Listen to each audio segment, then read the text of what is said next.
दुखों से पूरी हो गई अपनी यारी, दुखों से पूरी हो गई अपनी यारी, अब मोहब्बत की बारी। दुखों से पूरी हो गई अपनी यारी, अब मोहब्बत की बारी। दिल और दिमाग दोनों शांत रख कर करके शुरू कीजिए आप लोग तैयारी। दिल और दिमाग दोनों शांत रख कर करके शुरू कीजिए आप लोग तैयारी। एक वक्त ऐसा आएगा जब पूरी दुनिया होगी हमारी। हेलो दोस्तों, पुनः स्वागत है आपका अपना यूट्यूब चैनल सहारा कॉम्पिटिटिव क्लासेज। चलिए, बहुत दिनों के बाद यूट्यूब पर पुनः हम वापस आए हैं। जो कुछ समस्या था हमारे पास, उन सभी समस्याओं का समाधान कर करके पुनः वापस यूट्यूब पर हम आए हैं फिर से। इतने दिनों में बहुत से विद्यार्थी हमें फोन कर करके व्हाट्सएप पर मैसेज कर करके हमसे जवाब मांग रहे थे। हम माफी मांगते हैं उन सभी विद्यार्थियों से जिनके सवाल के हम उत्तर नहीं दे पाए। उन लोग का कहना था कि सर आप कम से कम ये तो बताइए कि कब से आएंगे। लेकिन चलिए, हमारे पास संसाधन का अभाव था, हमारे पास संसाधन का अभाव था, इसीलिए हम आपको जवाब नहीं दे रहे थे कि कब आएंगे। ये टाइम कब, वो जो कब वाला टाइम आप रख रहे थे ना, वही टाइम निश्चित हमारे पास नहीं था। क्योंकि आप लोग को अगर कोई निश्चित एक टाइम हम दे देते कि ठीक है कि हम 10 तारीख से 15 तारीख से जो भी डेट दे देते, उसके बाद आप लोग फिर परेशान करते। इसीलिए हम जवाब नहीं दे रहे थे आप लोगों को। हम बस यही प्रयास कर रहे थे कि आप लोग किसी तरह से बस हमारी मजबूरी को समझे। लेकिन बहुत से विद्यार्थी समझे भी हैं। उसमें से कुछ विद्यार्थी का कहना था कि सर, कुछ का सवाल था जिनमें से कुछ का उत्तर देना भी हम चाहेंगे। एक विद्यार्थी का कहना था कि सर, अगर क्लास आप ऑफलाइन क्लास जब स्टार्ट कीजिएगा तो क्या ऑनलाइन क्लास लेना, यूट्यूब पर क्लास लेना बंद कर दीजिएगा, यूट्यूब पर क्लास नहीं करवाइएगा। तो आप याद रखिए, यूट्यूब पर हम जो है ये जो सहारा कॉम्पिटिटिव क्लास के नाम से जो चैनल बनाया ना है, इस चैनल पर हम इतना कंटेंट उपलब्ध करा देंगे जो किसी भी प्रतियोगिता परीक्षा की तैयारी करने वाले विद्यार्थी जो है इस चैनल के माध्यम से ही इतना अधिक लाभान्वित होंगे कि उन्हें किसी अन्य चैनल पर जाने की जरूरत नहीं होगी। इसलिए आप बस ईमानदारी पूर्वक, हमारे पास अभाव था जिस चलते बोल रहे हैं, अगर हमारे पास कमी नहीं होता तब कंटिन्यू क्लास करवाते हैं। बहुत से विद्यार्थी का कहना था कि सर हिस्ट्री स्टार्ट कीजिए, ज्योग्राफी स्टार्ट कीजिए, पोल साइंस स्टार्ट कीजिए, मैथ स्टार्ट कीजिए, रीजनिंग स्टार्ट कीजिए, सब तरह के बात बोल रहे थे। लेकिन जो अभी एक बायोलॉजी का एक टॉपिक स्टार्ट किए हैं वो भी पूरी तरह से हम लोग खत्म नहीं कर पाए थे।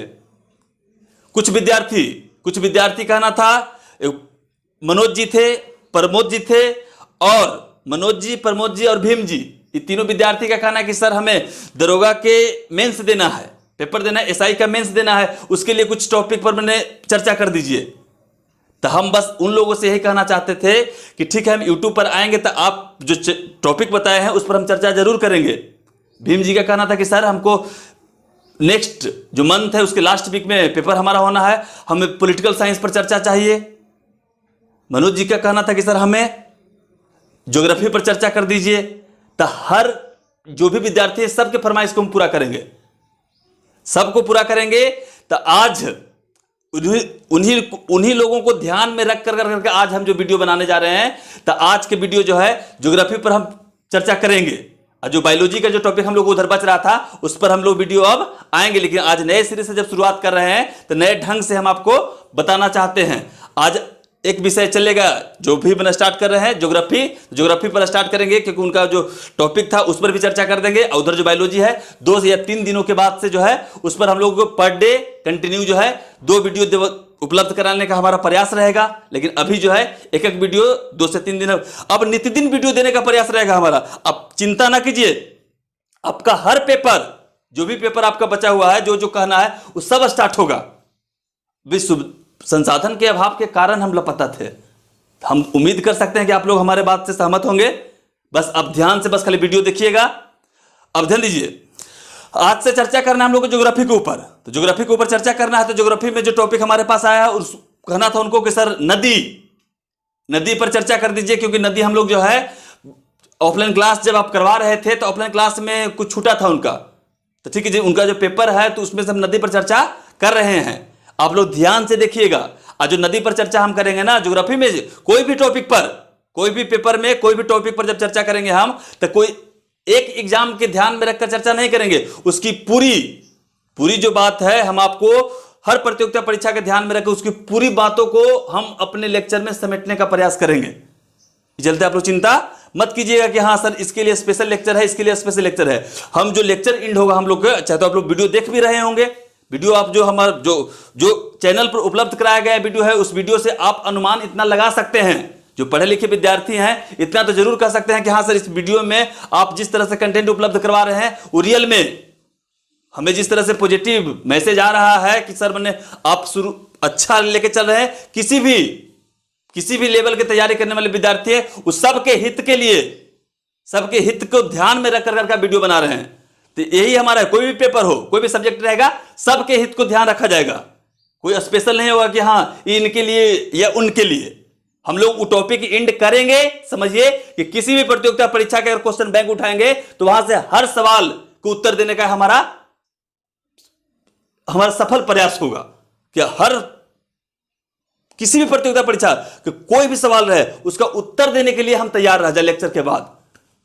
तो चलिए इन्हीं बातों के साथ अब हम लोग टॉपिक पर अपने आते हैं। आज के जो मुद्दा हम लोग स्टार्ट करेंगे, ज्योग्राफी। पहला बार वीडियो यूट्यूब पर आ रहे हैं, सोशल साइंस के सब्जेक्ट लेकर ध्यान से सुनिएगा। जो पढ़ लिए होंगे कहीं या कहीं जो पढ़ने वाले हैं सब ध्यान से देखिएगा, वीडियो को पूरी वीडियो देखिएगा। आपको हम ये नहीं कह रहे हैं, हम ये नहीं करेंगे कि सीधे मैंने दुनिया से अलग रहेगा इस दुनिया का ही लेक्चर, लेकिन याद रखिएगा सबसे अलग हम आपको जो नदी हमें आपसे ज्यादा अपने आप पर भरोसा है कि हम आपको इस लेवल के लेके चलेंगे कि शायद आप YouTube पर इस तरह का कंटेंट नहीं देखे होंगे। तो बस खाली जो लेक्चर हमारा होना चाहिए वो देखते चलिएगा, पूरा लेक्चर होगा, समझिएगा। तो हम लोग स्टार्ट करने वाले हैं, ध्यान दीजिएगा। नदी स्टार्ट करने वाले हैं। नदी ज्योग्राफी में, ज्योग्राफी के जो सोशल साइंस के सब्जेक्ट है उसमें आज पदार्पण हुआ है हमारा नया लेक्चर हम लोग आज तैयार कर रहे हैं। फिर देखिएगा कि ई टॉपिक से अभी ठीक है कि अभी तो कोरोना वायरस के चलते मैंने एग्जाम कंडक्ट करवाने की संभावना काफ़ी कम है, लेकिन कोई अगर मैंने कहीं पर एग्जाम कंडक्ट होता है और एग्जाम इस स्थिति में इस वक्त अगर लिया जाता है, अगस्त माह है, जो बने जिस तरह से जो विद्यार्थी हमसे बोले थे कि सर पेपर होने वाला है बरसात के मौसम में, कहे का मतलब कि जून जुलाई अगस्त और सितंबर, लगभग इन 4 महीनों में अगर एग्जाम अगर कंडक्ट होगा तो नदियों से सवाल पूछने की संभावनाएं अत्यधिक होती है, बहुत सवाल पूछते हैं। समझिएगा हम लोग इस तरह से तैयार इसको करेंगे ना कि किसी भी प्रतियोगिता परीक्षा के लिए एकदम एंड कर देंगे, लेकिन पूरा लेक्चर जब हो जाएगा तब। समझिए नदी, तो नदी के जिसे इसमें क्या करते हैं कि नदी जब हम आपको समझाना चाहते हैं तो याद रखिएगा इसको कहीं ना कहीं नदी को हम अपने जीवन के साथ जोड़ के चले हैं। हम अपने जीवन के साथ कहने का मतलब क्या होता है कि नदियों को हम अपने जीवन के साथ जिस तरह से हमारे जीवन में जो भी मैंने हम अनुभव किए हैं वो सभी घटनाओं को हम नदियों में भी देखते हैं कि जो मानव के साथ, ये कोई बुक वगैरह में लिखा हुआ नहीं है, हम खुद इस चीज को हम आपको मने समय समय पर बताते जाएंगे कि हाँ कि इसके बारे में हम आपको प्रमाण देते जाएंगे कि इस बात में कितनी सत्यता है। आप खुद इसकी में जांच कीजिएगा कि मानव के जीवन से बहुत समानताएं नदियों में होती है। अब किस तरह का समानता होता है जो हम अनुभव किए हैं, जो इसके साथ मैंने जो नदियों के बारे में हम जितना स्टडी किए हैं वो सब आप खुद मैंने अनुमान लगाइएगा। तो समझिए कि जिसे सबसे पहले इसके डिफिनेशन परिभाषा कहेंगे। अगर नदी पूछेगा नदी है क्या, तो समझिएगा निरंतर बहते हुए पानी की प्राकृतिक जलधारा नदी कहलाती है। कि निरंतर रूप से बहते हुए पानी की प्राकृतिक जलधारा ही नदी कहलाता है। तो हम सिंपल परिभाषा कि निरंतर पानी की प्राकृतिक जलधारा जो बहते हुए कि निरंतर बहते हुए पानी की प्राकृतिक जलधारा नदी कहलाती है। इसमें इतने याद रखना है कि निरंतर होना, समझ लीजिए, लिखिए आप कि निरंतर बहते हुए पानी की प्राकृतिक जलधारा नदी कहलाती है। समझिएगा कि निरंतर बहते हुए पानी की प्राकृतिक जलधारा नदी कहलाती है। तो निरंतर माने लगातार, समझिए कि नदियों में पानी जो है लगातार बहना चाहिए। लगातार अगर रुक जाएगा तो उसको नदी की संज्ञा नहीं दे सकते हैं, उसको नदी की संज्ञा नहीं दे सकते हैं, क्योंकि पानी अगर रुक गया तो समझिएगा कि उसके पानी में, उसको मैंने हम लोग नहर बोल सकते हैं, उसके पानी में कीड़ा लग जाएगा। कीड़ा लग जाएगा, बहुत बुरी तरह से पानी उसका सड़ जाता है। लेकिन नदियों का पानी जो है स्वच्छ होता है, साफ सुथरा होता है और निरंतर बहना चाहिए। तो बस सिंपल परिभाषा है कि निरंतर बहते हुए पानी की प्राकृतिक जलधारा को हम लोग क्या बोलेंगे? नदी बोलेंगे। प्राकृतिक रूप से, कृत्रिम रूप से नहीं। कृत्रिम रूप से होता है कि क्या, कि जैसे कोई नदी जा रहा है, उसके जलधारा को आप कहीं पर मतलब मोड़ दिए, अलग कर दिए। तो अलग कहे के मतलब क्या है कि मनुष्य के द्वारा जो है उसको मैंने एक तरह से उसके मार्ग बदल देते हैं हम लोग। जैसे नहर का निर्माण कर देते हैं, जैसे नहर निर्माण कर देते हैं, तो वो कृत्रिम हो गया, उसको नदी की संज्ञा नहीं देंगे। नदी में होता है कि प्राकृतिक रूप से नेचुरल जो है वो पानी का जो धारा जो है बहते रहना चाहिए, उसी को हम लोग नदी देंगे। अब देखिए, सबसे पहले समझिए कि इसमें आप अनुभव कर सकते हैं, इसका पहला परिभाषा ही हम लोग के जीवन में बहुत बड़ा सीख दे के जाती है। नदियों का जो डिफिनेशन है बहुत बड़ा सीख दे के जाती है। सबसे पहले डिफिनेशन में क्या देखें कि निरंतर बहते हुए पानी की प्राकृतिक जलधारा नदी कहलाता है। ये मानव के साथ भी यही होता है कि अगर नदी के जल रुक गया तो उसको नदी की संज्ञा नहीं दे सकते हम लोग। उसका पानी रुक गया तो नहर बन जाएगा, उसको हम लोग कह सकते हैं कि नहर बन गया, तालाब बन गया, उसके पानी गंदा हो जाते हैं, खराब हो जाते हैं, कीड़ा लग जाते हैं। लेकिन समझिए, मानव भी अगर कोई काम कर रहा है, निरंतर प्रयासरत है, निरंतर अभ्यास कर रहा है, उसके पीछे मैंने निरंतर लगा हुआ है, तो समझिए कि मानव है। मानव जो है निरंतर काम अगर कर रहा है ना, उसी को हम लोग मानव की संज्ञा दे सकते हैं, मैंने सक्सेस करने के। और न तो जो मानव अगर निरंतर अभ्यास करना बंद कर दे, उसको मैंने कह सकते हैं कि पृथ्वी के बोझ के समान हो जाते हैं। तो आपके जीवन में कितना बड़ा सीख दे के जाती है नदियाँ, कि जो इंसान निरंतर अगर बढ़ते रहना है, आपको किसी भी मंजिल पर जाना है तो निरंतर आपको बढ़ते रहना है। जैसे आप पढ़ाई करने वाले विद्यार्थी हैं तो आपको निरंतर पढ़ते रहना है, नित्य दिन पढ़ना है। ठीक है कि नहीं करें कि हाँ 15 घंटा पढ़ना है, 10 घंटा पढ़ना है। आपसे 4 घंटा, 5 घंटा, 6 घंटा जितना भी बने, लेकिन कंटिन्यू पढ़ना है, रोज पढ़ना है, कि आप में कीड़ा ना लगे, आप रुक करके ना, आप मैंने जैसे नदी की धारा कैसे बता रहे हैं कि नदियों से ये सीख हमारे जीवन में आई है, कि नदियां हमें सीख दे के गई है। तो चलिए, बस इतने निरंतर बहते हुए पानी की प्राकृतिक जलधारा नदी कहलाती है। अब इसमें चलिएगा, नदी में समझिएगा पहले आप कि याद रखिए, जितना भी नदियां हैं सब पर्वत से निकलता है। समझिएगा, हम टोटल नदी, विश्व के जितना भी नदी है सबके हम कॉन्सेप्ट देने जा रहे हैं। हम आपको टोटल क्लियर करने जा रहे हैं कॉन्सेप्ट, यानी कि कोई एक नदी के लेकर रखे। विश्व में जितना भी नदी हम आपको पढ़ाएंगे, जैसे कोई ऐसा नहीं कि हाँ इस नदी की चर्चा, वो तो बाद में हम सब पर चर्चा करेंगे कि हाँ इस सिंधु नदी है, झेलम नदी है, चिनाब नदी है, रावी नदी है, ब्यास नदी है, सतलज नदी है, वो तो चर्चा करेंगे बाद में कि कृष्णा नदी है, गोदावरी नदी है। फिर हम लोग गंगा पर चलेंगे, जो भी मैंने ब्रह्मपुत्रा नदी पर चलेंगे। फिर अगर वर्ल्ड की नदियों की चर्चा करेंगे तो हम लोग नील नदी देखेंगे, अमेजन नदी देखेंगे, राइन नदी देखेंगे, नाइजर नदी देखेंगे, कांगो नदी देखेंगे। बहुत ऐसी नदियां हैं जो हम लोग चर्चा सफर करेंगे, सबके बारे में जानेंगे। लेकिन समझिएगा, ये जो कॉन्सेप्ट दे रहे हैं वो तो नदियों पर चर्चा कि हाँ ये गंगा यहाँ से निकलती है, यहाँ जाके गिरती है, 5 गो राज्य जो भी जहाँ जहाँ से गुजरते हैं, वो बाद में कॉन्सेप्ट आएगा। लेकिन नदियाँ क्या क्या कर सकती है उस बात पर हम पहले चर्चा करना चाहते हैं। नदियाँ का ओरिजिनल कॉन्सेप्ट आपको देना चाहते हैं। तो समझिए, निरंतर बहते हुए पानी की प्राकृतिक जलधारा नदी हो जाएगा। जितना भी नदी है सब याद रखिएगा कि पर्वत से, कहां से निकलेगी? पर्वत से। हाँ, कुछ अपवाद स्वरूप झील से निकल सकती है, लेकिन अधिकतर नदियां पर्वत से इसका उद्गम होता है, पर्वतों से निकलती है। अधिकतर नदियां जो है पर्वतों से इसका उद्गम होता है, निकलता है। कुछ अन्य जो अपवाद स्वरूप जो झील से नदियों को उद्गम होता है, लेकिन नदियों को उद्गम कहां से? पर्वत से।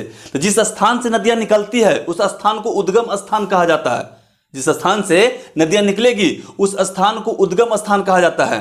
और नदियों का जल जो है, नदी का जो जल है वो अपने मंजिल प्राप्त करने के लिए सागर में जाकर मिलना चाहती है या महासागर में मिलना चाहती है। और जहां पर नदियां अपने जल को सागर में या महासागर पर जहां पर गिराती है उस स्थान को हम लोग मुहाना बोलते हैं। मुहाना बोलते हैं। तो समझिएगा, अब हम ले लिए पर्वतीय क्षेत्र। ये पर्वतीय क्षेत्र ऊपर हम समझिए, ऊपर वाले ले लिए पर्वतीय क्षेत्र ही। अब इसमें पर्वतीय क्षेत्र है, इसको ले लिया हम लोग मैदानी क्षेत्र, आई ले लिए सागर या महासागर।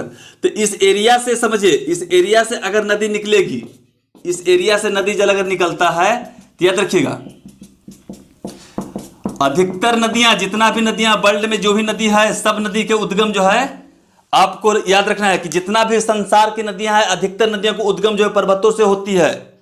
नदियों को उद्गम कहाँ से? पर्वतों से। उसमें से आपको समझना है कि पर्वतों से उद्गम होगा, तो ये हम पर्वतीय क्षेत्र रखे हैं, ये मैदानी क्षेत्र रखे हैं। इसमें जो हम दर्शाना चाह रहे हैं कि इसको हम लोग बोलेंगे सागर या महासागर। समझिएगा आप, नदी निकलेगा कहां से? तो अभी याद रखें पर्वत से। कहां से उद्गम होगा इसका? पर्वत से, पर्वतों से निकल दे। जो भी ग्लेशियर वगैरह होता है वहां से नदी निकलती है। तो समझिएगा पहले कि नदी निकलेगा, जिस स्थान से नदी निकलता है उस स्थान को बोलते हैं उद्गम। उद्गम स्थान याद रखिएगा, जिस स्थान से नदियां निकलती है उस स्थान को क्या बोलते हैं? उद्गम स्थान। जहां से नदियों की उत्पत्ति होती है, हम जान गए कि नदियों की उत्पत्ति अधिकतर नदियों की 90+ जो है 99% तक के बोल सकते हैं, 99% नदियां अधिकतर पर्वतों से निकलती है। हाँ, कुछ अपवाद स्वरूप है जो झील से उनका उद्गम होता है। तो समझिए कि उद्गम स्थान, जिस स्थान से नदियां निकलेगी उस स्थान को उद्गम स्थान कहते हैं। और जब नदियां जाके सागर में जहां पर गिरेगी या मिलेगी, सागर में या हो महासागर में, तो उसको मुहाना बोलते हैं। मुहाना बोलते हैं जहां से निकलेगी नदियां, उद्गम स्थान। और जहां सागर महासागर में जाके अपना जल को गिराएगी उसको हम लोग मुहाना बोलते हैं। उद्गम स्थान और मुहाने के बीच के क्षेत्र को अपवाह क्षेत्र या प्रवाह क्षेत्र कहा जाता है। समझिए, यहां से तो नदी पर्वत से निकल के जा रही है, तो जो भी नदी के जल है, ये सब नदी जल दिखा रहे हैं आपको, जा रही है आज सागर में या महासागर में, यहां पर जाके गिरेगी। तो उद्गम स्थान, जहां से निकलेगा नदी उद्गम स्थान, और जाके सागर में या महासागर में अपने जल को गिराएगी, तो उसको हम लोग क्या बोलेंगे? मुहाना। मुहाना बोलेंगे। तो उद्गम स्थान जहां से नदी निकलेगी, उद्गम स्थान जाकर सागर महासागर में जल को गिरा रही है, तो उसको बोलेंगे मुहाना। और उद्गम स्थान और मुहाने के बीच के क्षेत्र को अपवाह क्षेत्र या प्रवाह क्षेत्र की संज्ञा दी जाती है। उद्गम स्थान और मुहाने के बीच के क्षेत्र को अपवाह क्षेत्र या प्रवाह क्षेत्र, क्योंकि यहां से नदी निकल करके, समझिए, यहां से नदी निकल करके इतना जो डिस्टेंस दूरी तय की है अंततः जाकर सागर महासागर में अपने जल गिराने के लिए, तो ये जो दूरी क्षेत्र है इसी को हम लोग बोलेंगे क्या? अपवाह क्षेत्र या प्रवाह क्षेत्र। याद रखिएगा, उद्गम स्थान और मुहाने के बीच के क्षेत्र को अपवाह क्षेत्र या प्रवाह क्षेत्र कहा जाता है। जिस स्थान से नदी निकलेगी उस स्थान को उद्गम स्थान, और नदी जाके जहां पर सागर में गिरेगी या महासागर में गिरेगी, जिस स्थान पर नदी अपने जल जाकर गिराएगी उसको बोलते हैं मुहाना। उद्गम स्थान और मुहाने के बीच के क्षेत्र को अपवाह क्षेत्र या प्रवाह क्षेत्र की संज्ञा दी जाती है। अब समझिएगा, ये जो ऊपर वाला स्थान ऊंचाई रखे इसको पर्वतीय क्षेत्र दर्शाया है कि पर्वतीय क्षेत्र है, और इधर वाला जो क्षेत्र है मैदानी क्षेत्र है, सागर या महासागर में, सागर या महासागर में। तो समझिए, हर नदी के जो है चाहत होता है, हर नदी की दिले ख्वाहिश होती है, उनकी तमन्ना होती है कि हम सागर में या महासागर में जाकर के अपने जल को छोड़ दें या गिरा दें। सागर या महासागर में मिलने की चाहत लेकर के ही नदियां निकलती है। पता है आपको कि हर नदी की जो तमन्ना होती है कि हम सागर या महासागर में जाकर के मिलना है हमें। ऐसा क्यों सोचती होगी नदियां? हम मानव हैं। आप लोग अगर तैयारी कर रहे हैं कि हम रेलवे की तैयारी करें, एसएससी की तैयारी कर रहे हैं, आप बीपीएससी की तैयारी कर रहे हैं, पीसीएस की तैयारी कर रहे हैं, जो भी चीज की तैयारी करें, तो आप किस उम्मीद से तैयारी कर रहे हैं? आप अगर प्रतियोगिता परीक्षा की तैयारी कर रहे हैं तो आप यही उम्मीद से ना कि अगर हमको जॉब हो गया, जॉब की तैयारी जो आप कर रहे हैं, आप यही उम्मीद से ना तैयारी कर रहे हैं कि अगर हमको जॉब हो जाएगा, तो अगर हम सरकारी जॉब में अगर चल जाते हैं तो पूरा जीवन हमारा सुरक्षित हो जाएगा, हमको जीवन में कभी दोबारा तकलीफ नहीं होगा। आर्थिक दृष्टिकोण से जो है हम अभी पिछड़े हुए हैं, अगर हमको जॉब होगा तो हम समृद्ध हो जाएंगे। हम आर्थिक जो अभी कमजोरी हमारे पास है, अर्थ की जो धन की जो हमारे पास कमजोरी है, अगर हमको जॉब हो जाता है तो हमको धन प्राप्ति का एक बहुत बड़ा स्रोत मिल जाएगा, और हम अपने जीवन में धन के मामले में जो है पूरी तरह से संतुष्ट हो जाएंगे, हमको कहीं पर दिक्कत नहीं रहेगा।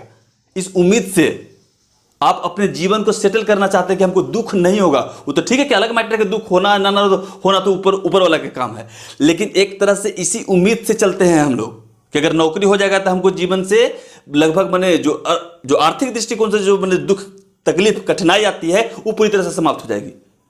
इतना बड़ा सोच रहता है, आपका मंजिल रहता है एक तरह से कि हमको जाना है। नदियों के साथ भी वही हो रहा है, नदियों के साथ भी हो रहा है कि अगर जिस स्थान से नदी निकली है वो पूरा घूमते घूमते अगर जाकर के अंततः हम सागर या महासागर में जाकर के गिर जाते हैं, मिलते हैं, तो हम भी कभी नहीं सूखेंगे। उनका भी मंजिल सागर या महासागर है कि हम जा करके मिल गए ना सागर या महासागर में, तो हमको दोबारा सूखना नहीं है, पूरा जीवन हमको उनका मंजिल प्राप्त हो जाता है। अन्यथा बहुत सी नदियां इस चाहत से निकलती है, लेकिन कितना का पूरा होता है, कितना का पूरा नहीं होता है। अब सब जितना भी विद्यार्थी प्रतियोगिता परीक्षा की तैयारी कर रहे हैं, सबके नौकरी जॉब होना संभव है? सबके जॉब होना संभव नहीं है, लेकिन उनमें से बहुत से विद्यार्थियों का जॉब होता है, जो जिस तरह से अपना मतलब मेहनत करते हैं, कुछ लक भी फेवर करता है तो उनको होता है। तो उनको होता है, मेहनत किए, लक फेवर किया, तब जाकर उनको मैंने सेटल किए हुए, उनको हो गया।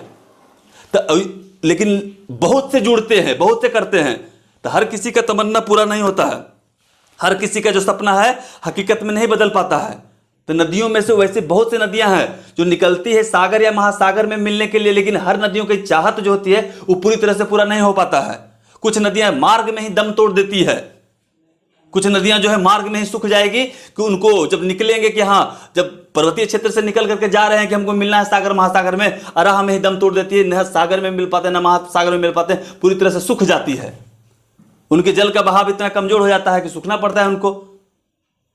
कोई विद्यार्थी तैयारी करने निकले हैं, बहुत जोश खरोश में निकलते हैं कब तैयारी करना है, लेकिन 6 महीना 8 महीना साल भर बीतते बीतते उनका मन जोश पूरी तरह से ठंडा पड़ जाता है, अब हमको तैयारी नहीं होगा, हमसे छोड़ देते हैं।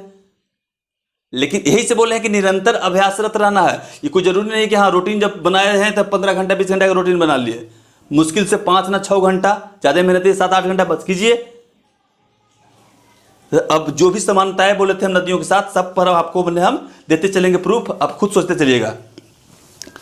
अब समझिए, तो उद्गम स्थान, जिस स्थान से नदी निकलेगी उस स्थान को उद्गम स्थान बोलेंगे। जहां पर नदी जाके सागर या महासागर में गिरती है उसको मुहाना बोलते हैं।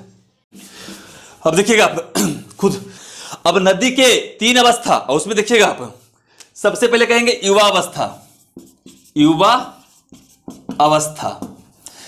दूसरा बोलेंगे प्रौढ़ावस्था, तीसरा बोलेंगे वृद्धा या जीर्ण अवस्था। समझिएगा कि नदी के 3 अवस्था, हम मानवों में भी अवस्थाएं होती है, हम मानव में भी अवस्था होती है। ठीक है, हम लोग 4 अवस्था देते हैं, 5 अवस्था देते हैं, लेकिन लगभग ओरिजिनल 3 अवस्था होते हैं। युवा अवस्था हम लोग भी होते हैं, प्रौढ़ावस्था होते हैं, वृद्धावस्था होते हैं। तो नदी के 3 अवस्था, युवावस्था, प्रौढ़ावस्था और वृद्धावस्था।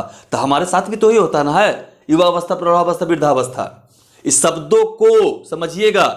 हम मनुष्यों के जीवन में क्या होता है, युवा होते हैं, प्रौढ़ा में आते हैं, वयस्क होते हैं, और फिर हम लोग मैंने एक वक्त ऐसा आता है जब हम लोग की जीवन लीला समाप्त होने के कगार पर पहुंचे, वृद्धावस्था, और उसी अवस्था को हम लोग जीर्णावस्था भी बोलते हैं। तो नदी जल वही कर रही है 3 अवस्था। नदियों को पूछेगा कितनी अवस्था, तो 3 अवस्था, युवावस्था, प्रौढ़ावस्था, वृद्धावस्था। वृद्धावस्था को ही जीर्णावस्था भी कहा जाता है। आप जानते हैं कि नदियां सब कहां से निकलती, पर्वत से, पर्वतों से अधिकतर नदियां जो है कहां से उद्गम होगा, तो पर्वत से। तो याद रखिएगा, तो जब पर्वत से नदियां निकलेगी तो युवावस्था, तो युवावस्था का मतलब क्या है कि जब बच्चा जन्म लेता है, तो जब बच्चा जन्म लेते हैं तो बने कुछ वक्त बने जो 10 बरस 12 बरस जो भी रहे, तो युवावस्था में रहते हैं, युवावस्था में रहते हैं। एक बार एडल्ट हो जाते हैं, वयस्क हो जाते हैं, बड़ा हो जाते हैं, तो उसको हम लोग प्रौढ़ावस्था बोलते हैं। और जब एक निश्चित आयु आ जाती है तो उसको वृद्धावस्था या जीर्णावस्था बोलते हैं। तो समझिए, ये युवावस्था। जब नदी, हम जानते हैं कि नदी पर्वत से निकल रही है, तो जब नदी पर्वत से निकल रही है तो इस क्षेत्र में, जिस क्षेत्र में नदी निकल रही है, तो पर्वतीय क्षेत्र है, पर्वत के सहारे, और पर्वत के सहारे जो निकल के आ रही है, और पर्वत से उतर करके नदी आ रही है मैदानी क्षेत्र में, तो नदी इस जो क्षेत्र में बह रही है, तो इसको क्या बोलेंगे, युवावस्था। तो युवावस्था का मतलब क्या होगा, उसका परिभाषा अगर पूछेगा, तो जब नदी पर्वतीय क्षेत्र में प्रवाहित होती है, जब नदी पर्वतीय क्षेत्र में प्रवाहित होती है तो उस अवस्था को युवावस्था कहा जाता है। जब नदी पर्वतीय क्षेत्र में प्रवाहित होती है तो उस अवस्था को क्या बोलते हैं, युवावस्था। तो युवावस्था का मतलब समझ में आ गया कि जब नदी पर्वतीय क्षेत्र में प्रवाहित होती है उस अवस्था को युवावस्था कहा जाता है। क्योंकि पर्वत से निकलेगी तो ये टोटल में यहां तक गिरेगी, तो पर्वतीय क्षेत्र में, तो युवा है, कम उम्र के है। प्रौढ़ावस्था, तो प्रौढ़ावस्था का मतलब क्या होगा कि जब नदी मैदानी क्षेत्र में, जब नदी मैदानी क्षेत्र में प्रवाहित होगी तो उस अवस्था को क्या बोलेंगे, प्रौढ़ावस्था। जब नदी मैदानी क्षेत्र में प्रवाहित होती है तो उस अवस्था को प्रौढ़ा अवस्था कहा जाता है। नदी वयस्क हो गया है, एडल्ट हो गया है। अब समझिएगा, जब नदी सागर में मिलती है या महासागर में मिलने पर होती है, सागर में मिलती है, महासागर में मिलने पर होती है, उस अवस्था को हम लोग क्या बोलेंगे, यही अवस्था हम लोग कहलाएगा क्या, वृद्धावस्था या जीर्णावस्था। वृद्धा अवस्था या जीर्णावस्था। वृद्धा के मतलब कि नदी की आयु पूरा हो गया है। नदी की जब आयु पूरा हो गया तब ना सागर महासागर में जाके मिलेगा। समझिए किधर मुहाना, यहां पर गिरेगी तो मुहाना हो गया, निकल रहा था उद्गम स्थान। अब ये तीनों अवस्था यहां से हम लोग देख लिए। जब नदी पर्वतीय क्षेत्र में प्रवाहित होगी उस अवस्था को युवा अवस्था, जब नदी मैदानी क्षेत्र में प्रवाहित होगी उस अवस्था को प्रौढ़ावस्था, और जब नदी सागर में महासागर में गिरेगी या गिरने पर होगी उस अवस्था को क्या बोलेंगे? वृद्धावस्था या जीर्णावस्था। तीन अवस्था। हम मानवों में भी तीन अवस्था, हम बच्चा होते हैं, फिर जवान होते हैं, और फिर वृद्धा बने बुढ़ारी की, जिसे वृद्धावस्था आ जाता है। तीन अवस्था। तो समानताएं हमारे साथ इनके भी बहुत सी समानता है नदियों का। समझिए ये तो अवस्था देख लिए। अब समझिए नदी जल तीन तरह से कार्य करती है। सब पहले शब्द के अर्थ समझिएगा। नदी जल तीन तरह से, नदी की अवस्था पूछेगा तो तीन अवस्था, युवावस्था, प्रौढ़ावस्था, वृद्धावस्था। बस सिंपल बात। जब नदी पर्वतीय क्षेत्र में प्रवाहित होगी उस अवस्था को युवावस्था कहा जाता है, क्योंकि नदी यहां से निकल ही रही है तो युवा ही होगी। अब जब नदी मैदानी क्षेत्र में प्रवाहित होगी तो उस अवस्था को प्रौढ़ावस्था, जब नदी सागर में गिरेगी महासागर में मिलने पर होगी उस अवस्था को वृद्धावस्था या जीर्णा अवस्था। अब नदी की तो अवस्था देख लिए हम लोग। अब समझिएगा, अब हम लोग कह सकते हैं कि अवस्था तीनों क्लियर हो गए हम लोग के। अब हम लोग इसको कह सकते हैं कि नदी जल जो है तीन तरह से कार्य करती है। नदी जल तीन तरह से कार्य करती है। कार्य का मतलब क्या होगा कि नदी के जल के द्वारा तीन तरह से कार्य किया जाता है: अपर्दन, परिवहन, निक्षेपण। इस शब्द के अर्थ समझिएगा कि नदी जल के द्वारा जो कार्य होता है उसका मतलब शब्द के जो अर्थ है उस अर्थ को पहले समझिएगा। किसमें हम लोग लिख सकते हैं कि हम लोग अवस्था देखिए, अवस्था इस शब्द समझाना चाहते हैं कुछ। अपर्दन, परिवहन, निक्षेपण। समझिएगा ये तीनों शब्द नदी जल के द्वारा, नदी के जल है उसके द्वारा तीन तरह के कार्य किया जाता है। तो तीन तरह से कार्य किया जाता है, उन तीनों में समझिएगा। एक होता है अपर्दन, एक परिवहन, एक निक्षेपण। तो अपर्दन, परिवहन, निक्षेपण क्या है समझिए।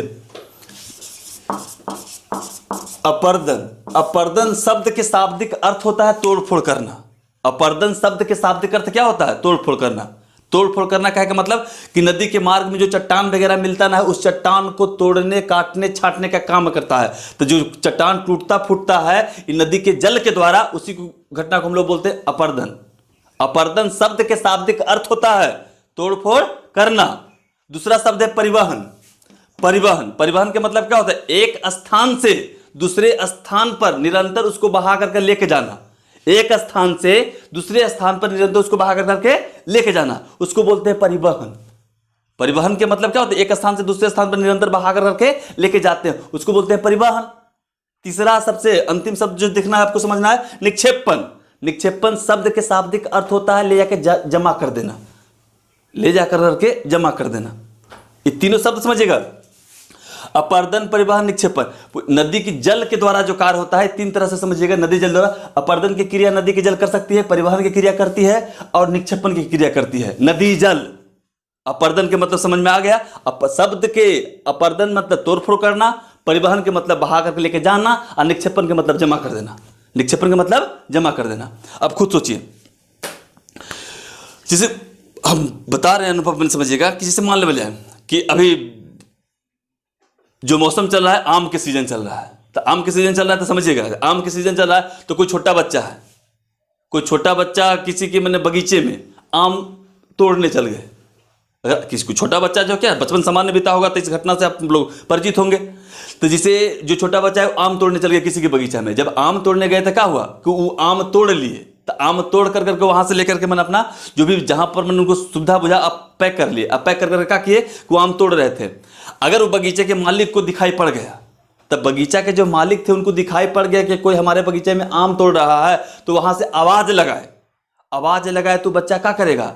वो जल्दी, जिसे जल्द से जल्द जितना उसको टूटे जल्दी जल्दी अपना हाथ बढ़ाना शुरू कर दिया। वो आम तोड़ा है, कच्चा रहे, पक्कल है, उसे ले जाने, डाउन टूटे, कुछ भी टूटे, जितना टूटेगा टूटेगा, कसेंगे और दौड़ के भागेंगे बेचारा। और दौड़ के भाग करके एक निश्चित स्थान पर ले जा करके उस आम को जमा कर देंगे। इसी तरह से उनका प्रक्रिया चलते रहता है। तो नदी जल भी यही तो कर रही है। नदी जल यही ना कर रही है कि अपर्दन, जैसे वो बच्चा जो आम तोड़ रहा था तो क्या घटना है? आम जो तोड़ रहा था वो जो तोड़ रहा था तो तोड़ने के तोड़ फोड़ करना, डाउन टूटे, कच्चा टूटे, पक्कल टूटे से हमको लेना है, वो अपर्दन की क्रिया हो गई। और जो लेकर के अम्मा भागा, वो जो हां से आवाज लेते लेकर के जब अम्मा भागे हैं उसको बोलेंगे परिवहन। ले जाके अम्मा कहीं ना कहीं पर क्या करते हैं, जमा कर देंगे, निक्षेपण। निक्षेपण के मतलब कहीं पर जमा कर देंगे।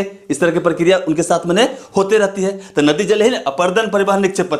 नदी जल भी अपर्दन के मतलब काट छांट तोड़ फोड़ ही करना होता है। इसके मार्ग में जो चट्टान मिलेगा ना, उस चट्टान को तोड़ फोड़ कर देती है, काट छांट कर देती है।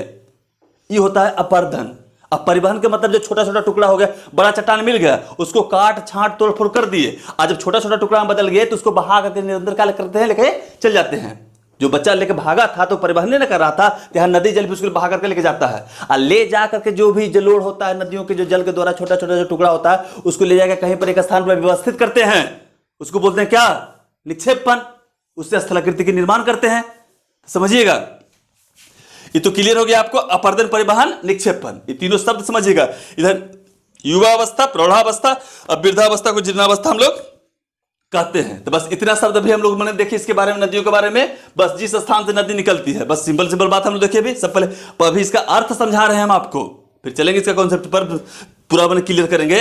अभी समझिए कि जिस स्थान से नदी निकलेगी उस स्थान को उद्गम स्थान। नदी सागर या महासागर में गिरेगी उसको मुहाना बोलते हैं। उद्गम स्थान और मुहाने के बीच के क्षेत्र को अपवाह क्षेत्र या प्रवाह क्षेत्र कहा जाता है। उद्गम स्थान और मुहाने के बीच के क्षेत्र को अपवाह क्षेत्र या प्रवाह क्षेत्र कहा जाता है। तो बात समझ में आ गया आपको। अब समझिएगा कि अपर्दन परिवहन निक्षेपण, अब कहे का मतलब क्या होता है कि नदी सबसे अधिक अपर्दन की क्रिया किस अवस्था में करेगी। समझिएगा, सब शब्द तो हम लोग लगभग समझ ही लिए हैं। अब युवावस्था, प्रौढ़ावस्था, वृद्धावस्था या जीर्णावस्था जो था, तो अपर्दन परिवहन निक्षेपण, तो अपर्दन की क्रिया नदी सबसे ज्यादा किस अवस्था में करेगी, परिवहन की क्रिया, निक्षेपण की क्रिया। तो समझिए कि आप फिगर से आप बता सकते हैं, आपको फिगर से बताना है। ये सागर महासागर देख रहे हैं, ये फिगर से अब आपको बताना है कि अपर्दन की क्रिया, ये युवा अवस्था जो आपको दिखाई पड़ रहा होगा ना, तो कि युवा अवस्था में नदी की जो जल है, तो युवा अवस्था में नदी की जल पर्वत से नीचे उतरती है। तब पर्वत से नदी की जल जब नीचे आएगी तो उसके जल में बहाव अत्यधिक होगा, तेज होगा। जब पर्वत से नदी की जल नीचे आ रही है तो उसके जल में क्या होगा, उसके बहाव अत्यधिक होता है, तेज अत्यधिक होता है। तो आपका एग्जामिनर सवाल यहां से वो बना सकता है कि नदी की जो है सबसे अधिक अपर्दन किस अवस्था में होता है। नदी जल के द्वारा सबसे अधिक अपर्दन जो है किस अवस्था में होता है, युवावस्था, प्रौढ़ावस्था या वृद्धावस्था। सिंपल बात है, हम जान रहे कि युवावस्था में पर्वत से पानी गिरे, तो अगर पानी जितने ऊंचाई से नीचे आएगा तो उसके बहाव में, उसके वेग में, वेलोसिटी में अत्यधिक तीव्रता होती है। अब उसके मार्ग में कोई चट्टान मिल गया तो उस चट्टान को अपरदित करने में उसको क्या जाएगा, उसकी जल का बहाव अत्यधिक होता है। याद रखिए, समझिएगा। अब मान लीजिए चट्टान है, ध्यान से समझिए, चट्टान है। अब ये चट्टान मिल गया मार्ग में, अब नदी के पानी ऊपर से आ रहा है पर्वतीय क्षेत्र से, युवा अवस्था, तो ऊपर से जब यहां से पानी नीचे आ रहा है तो इसके बहाव अत्यधिक तेज होगा। पर ऊपर से जब पानी गिर रहा है तब ध्यान दीजिए, फिगर में देखिएगा पहले कि जब पर्वत से नदी जब नीचे आ रही है तो उसके मार्ग में अगर चट्टान कोई मिल जाता है तो उस चट्टान पर ये जो पानी यहां से आ रहा है, समझिए, ये जो पानी आ रहा है तो ये अत्यधिक फोर्स बल लगा करके इस पर मैंने अटैक करेगा, इस पर्वत के ऊपर। अब इससे टकराएगा, अब ई पर्वत इससे टकराएगा तो हो सकता है कि दोनों पर्वत टकरा के फूट जाए। लेकिन पानी जब ऊंचाई से नीचे आता है तो उसके वेग में अत्यधिक तीव्रता होने के कारण अपर्दन की क्रिया सबसे अधिक करती है। हम लोग जानते हैं कि नदी में सबसे अधिक अगर बोले तीव्रता कहीं युवावस्था में, प्रौढ़ावस्था में क्या है, तो प्रौढ़ावस्था में मैदानी क्षेत्र में, प्रौढ़ावस्था में नदी जो है मैदानी क्षेत्र में प्रवाहित होने लगती है। तो मैदानी क्षेत्र में देख रहे हैं, मैदानी क्षेत्र में भूमि सामान्य हो जाती है, बराबर, तो भूमि बराबर हो गया मैदानी क्षेत्र में। तो मैदानी क्षेत्र में जब भूमि बराबर हो गया तो उसके जल में युवावस्था वाला बहाव नहीं रह गया। अब नदी के जल में अभी भी अपर्दन होगा, लेकिन युवा अवस्था में जो पावर था, जो ऊंचाई से गिर रहा था पानी, उसमें अत्यधिक पावर था। लेकिन अब मैदानी क्षेत्र में जब समान भूमि, समतल भूमि पर पानी जा रहा है तो उसमें वो वेलोसिटी, वो वेग नहीं रह गया उस जल में।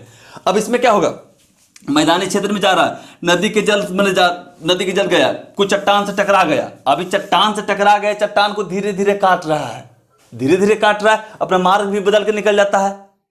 अब ये चट्टान अवरोध कर रहा है, विरोध कर रहा है, नहीं कट रहा है, तो क्या करेगा, ये नदी के जल अपना मार्ग बदल के इधर से निकल जाएंगे, क्योंकि इसके जल में अब वे तीव्रता युवावस्था वाला नहीं रह पाया है। युवावस्था में ऊंचाई से गिरने के कारण उसके जल का जो बहाव अत्यधिक था, उसके मार्ग में जो भी चट्टान मिल जाता था उसको अपहरित कर देता था। सिंपल तो बात है, धन्य याद रखिएगा। अपहरण की क्रिया नदी सबसे अधिक अगर कोई अवस्था में करे तो आपको बोलना है युवावस्था। कौन अवस्था? युवावस्था। युवावस्था में सबसे अधिक अपहरण होता है। अब समझिएगा,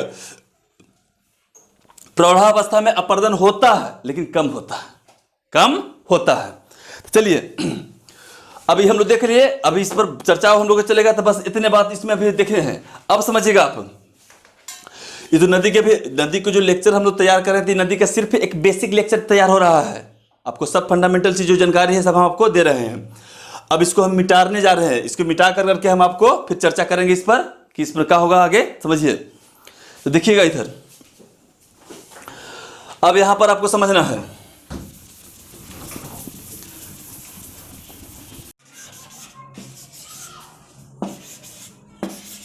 समझिएगा, ये मान की नदी है,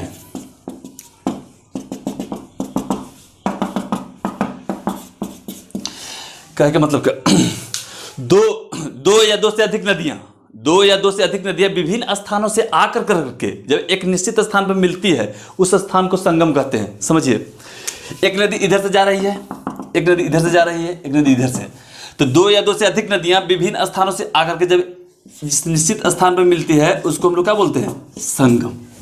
ध्यान दीजिएगा, संगम। तो इस शब्द पर गौर फरमाइएगा, इस शब्द वाक्य समझिएगा कि संगम का मतलब क्या होता है कि दो या दो से अधिक नदियां विभिन्न स्थानों से आकर के जब एक निश्चित स्थान पर मिलेगी उस स्थान को संगम कहा जाता है। संगम जैसे मान लो कि दजला फरहात जैसे इराक में मिलता है, अपने हिंदुस्तान में चलिए तो गंगा जमुना सरस्वती, तो गंगा जमुना सरस्वती की जो संगम होता है इलाहाबाद में, तो क्या है? दो या दो से अधिक नदियां विभिन्न स्थानों से आकर के जब एक निश्चित स्थान पर जिस स्थान पर मिलेगी ना उस स्थान को क्या बोलेंगे? संगम। कि अब ध्यान दे, जैसे नील नदी, तो नील नदी कुछ श्वेत नील, नीली नील, श्वेत नील और ब्लू नील, ये दोनों निकल करके खार्तूम में, उत्तरी सूडान की राजधानी खार्तूम है, वहां पर जाकर संगम करती है। संगम का मतलब मिलती है। जैसे गंगे पे चलिए तो गंगा में क्या है? भागीरथी नदी अलखनंदा नदी, तो भागीरथी अलखनंदा दोनों आकर के देव प्रयाग, उत्तराखंड के देव प्रयाग में मिलती है, तो वहां पर दोनों का संगम होता है। तो संगम का मतलब बस खाली याद रखना है कि दो या दो से अधिक नदी विभिन्न स्थानों से आकर के जिस निश्चित स्थान पर मिलता है उस स्थान को संगम कहते हैं। अब समझिए, शब्द खाली शब्द समझ लीजिएगा, फिर बाद में समझाने में काम देगा। एक होता है ये नदी है, नीचे भी देख रहे कि नदी है। अब समझिएगा, इसको बोलते हैं, जो क्षेत्र बीच में पड़ा इसको बोलते हैं दोआब। दोआब के मतलब का कि दो नदियों के बीच के क्षेत्र, दो नदियों के बीच के क्षेत्र को दोआब, और दो नदियों के बीच के क्षेत्र को दोआब या मेसोपोटामिया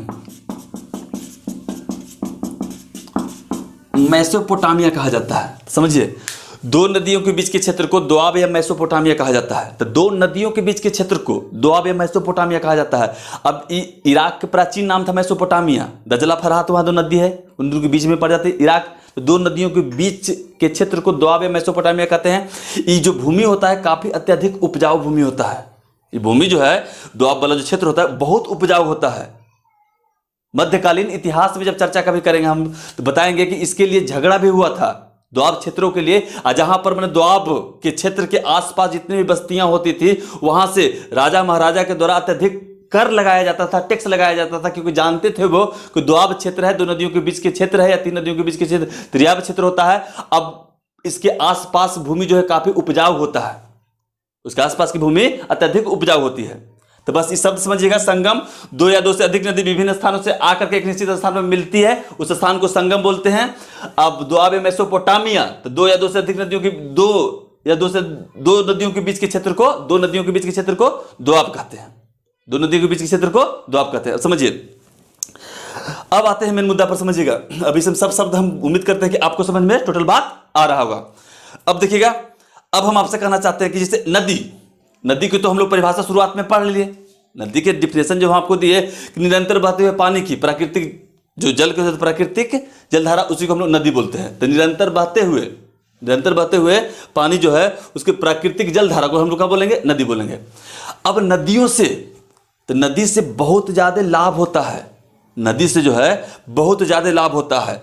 नदी के जो है जीवन, जो देखिए जो भी इसका आज का जो शब्द था वो आपको समझा दिए हैं कि नदियों से जो बहुत अधिक लाभ होता है। नदियों का अपना लाभ है, उससे कुछ नुकसान भी होता है, लेकिन नुकसान नहीं, उससे अत्यधिक लाभ ही होती है नदियों के। तो नदियों में समझिएगा कि नदी से अगर हमसे पूछता है कि नदी से क्या लाभ होता है, तो नदी से समझिएगा कि जब कभी इतिहास पढ़ाएंगे हम आपको ना, तो याद रखिएगा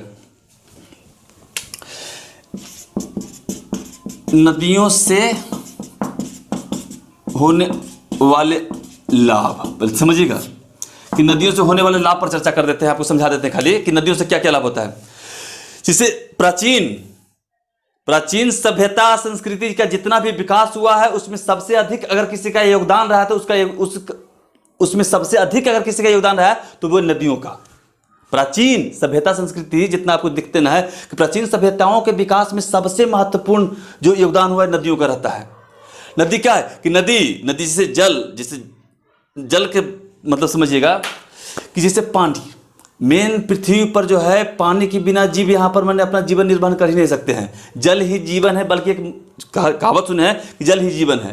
तो जल ही जीवन तो है ही, लेकिन जल एक अनिवार्य घटक है। जल के बगैर कल्पना भी नहीं कर सकते हम लोग कि मैंने जीवन संभव हो सकता है। जल जो है, जल ही जीवन है, तो हम लोग परिभाषा जानते हैं, लेकिन कल्पना तक नहीं किया जा सकता है कि मैंने जल के बगैर कोई इंसान मैंने पृथ्वी पर अपना जीवन निर्वहन कर सकता है। हाँ, अगर 1 से 2 से 3 दिन भी अगर खाना ना दिया जाए तो वैसे इंसान पृथ्वी पर अच्छा से अपना जीवन बिता सकते हैं, लेकिन अगर पानी के बगैर कह दिया जाए तो एक असंभव घटना है। उनको कभी भी सोच भी नहीं सकते हैं कि पानी के बगैर वो अपना जीवन किस तरह से मैंने चलाएंगे। तो इसीलिए कहते हैं कि जल के बारे में कहा जाता है कि आज हम लोग इतना डेवलप किए हैं, तब आपको लग रहा होगा कि जिससे इतना आज हम लोग डेवलप किए हैं तब घर में अनेकों तरह के सुख सुविधाओं बना रखे होंगे कि हाँ जल निकालने के लिए हैंडपंप वगैरह बहुत चीज़ों में उपकरण आज आधुनिक में युग में आ गया है। लेकिन जो पहले की सभ्यता संस्कृति थी वो सिर्फ नदियों के ऊपर डिपेंड था। तो नदियों के ऊपर डिपेंड था। प्राचीन सभ्यता संस्कृति में जिसे पढ़ेंगे, समझिएगा इधर, प्राचीन सभ्यता का विकास, ध्यान दीजिए, प्राचीन सभ्यताओं का विकास जो था उन नदियों पर ही डिपेंड होता था। प्राचीन सभ्यता का जैसे सिंधु घाटी सभ्यता, तो सिंधु घाटी सभ्यता में देखेंगे तो उसमें सबसे महत्वपूर्ण भूमिका अगर कोई निभाई तो सिंधु नदी। सिंधु नदी के आसपास ही सिंधु घाटी की सभ्यता का डेवलपमेंट हुआ था, विकास हुआ था। तो सिंधु नदी अगर नहीं होती तो संभव ही नहीं था कि वहां पर मैंने सभ्यता डेवलप होता। हाँ, सरस्वती नदी और अन्य नदियां थी जिनका मैंने योगदान था, लेकिन सबसे अधिक सिंधु घाटी सभ्यता में सबसे अधिक अगर किसी का योगदान था सिंधु नदी का।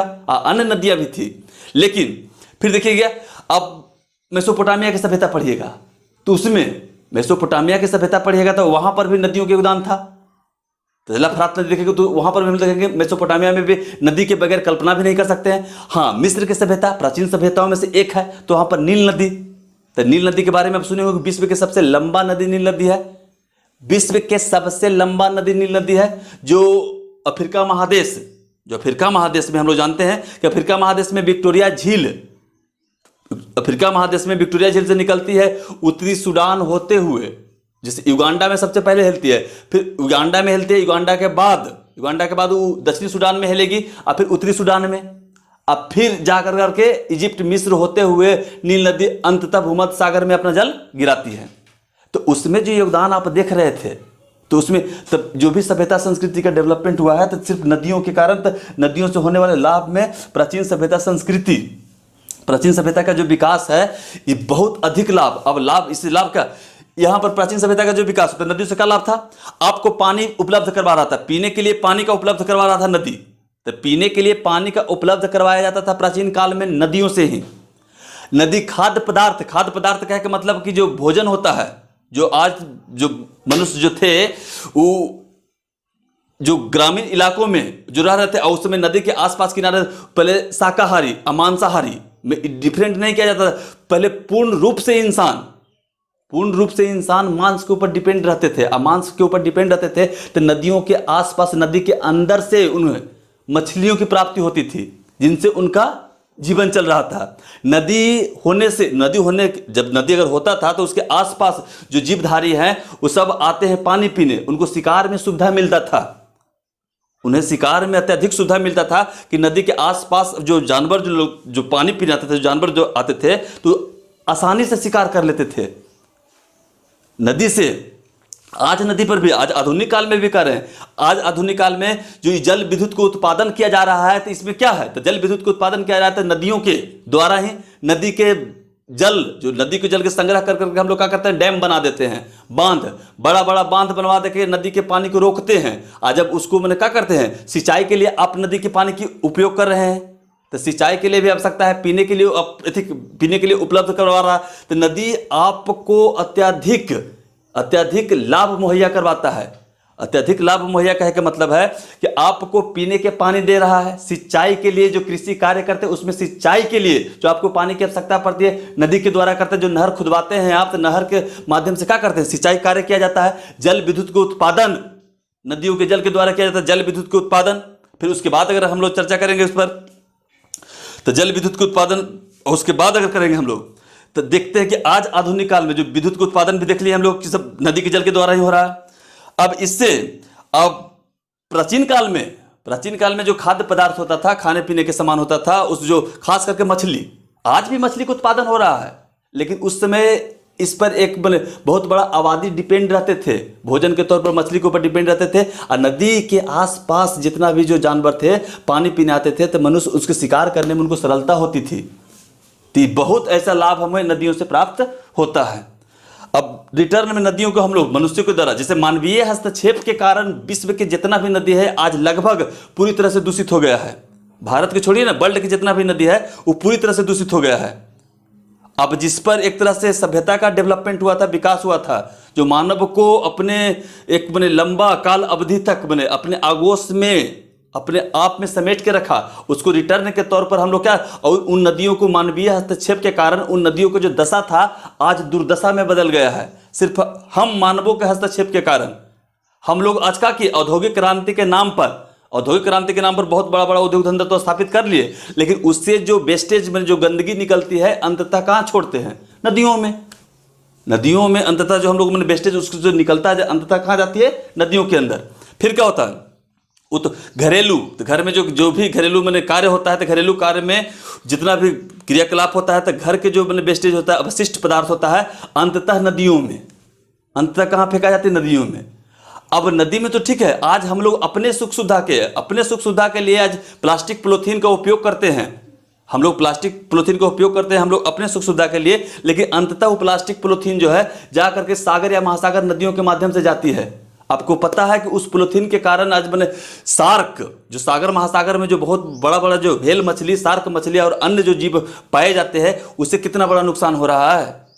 शार्क जो मछली है, और इसको यूरोपियन कंट्री में अटलांटिक महासागर में पता चला है कि शार्क के पेट से अगर उनको निकाला गया तो बहुत मात्रा में पॉलीथीन निकला।